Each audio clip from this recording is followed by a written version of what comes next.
I don't understand why you're friends with that man. Unang tingin lang sa mukha nun, alam mo, walang laman yung utak nun.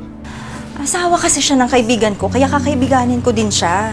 Palagi ka kasing busy sa trabaho, kaya mainit ulo mo eh. Hindi ka nga dito. Don't you let me help you.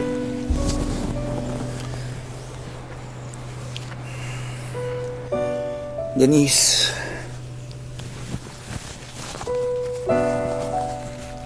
Denise, please. Denise. Pagod ako. And besides, I'm working very hard to give you the life that you deserve. That I deserve? Wow!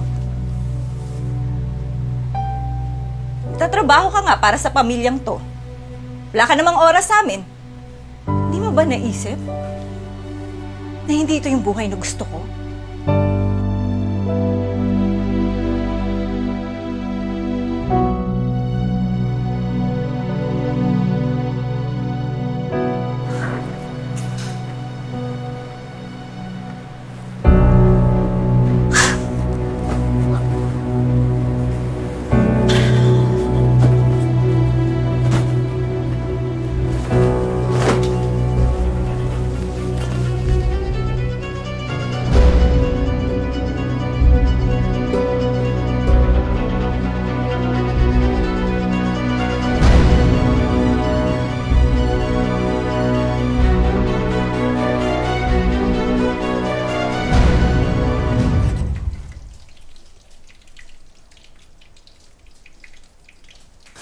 Noon pa mainit ang ulo ng matandang yun sa akin. Hanggang ngayon ba yan parang iniisip mo? Inaaya ko naman siya mag-inuman. Pipo, hindi umiinom yung tao. Inaaya ko rin siya mag-basketball. Golf ang sport nun. Ano kaya nagawa ko at ang liit-liit ng tingin niya sa akin? Baka ang kailangan mo itanong sa sarili mo, ano ang hindi mo ginagawa? Eh di ba, pinag-a-apply kita doon sa sinabi ko. Ano nangyari?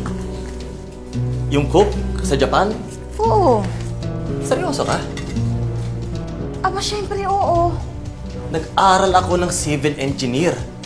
Tapos magiging cook lang ako sa Japan? Ano lang sasabihin ng mga kaklase natin? Malamang, ang sasabihin nila, siguro malaki na ang sweldo mo.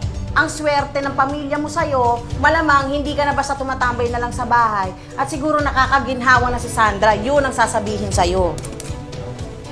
Hindi ko na lang itutuloy. Ano ba naman ang alam ko sa pagluluto? Bebe, tara na. Kain na tayo. Ano ba sa tingin mo ginagawa mo? Hindi ba naghihiwa ka ng sibuyas, nagtatantad ka ng bawang? Katulad niya, nagpiprito ka ng isda. Anong pagkakaiba? Iba yun, syempre. Sa Japan yun. Eh ano naman? Diyos, may ang mahal na ng gastusin ngayon. Lumalaki pa yung anak mo. Eh paano kung bigla na lang lumaki pamilya natin? O kaya mabuntis ako ulit? Magtutuda na ako. Oh my God, Pipoy! Sige, ikaw ang mag-budget dito. Tignan natin kung hindi pumatok yung matres mo. Ikaw, kumain ka na doon. Sabayan mo yung tatay mong walang silbi.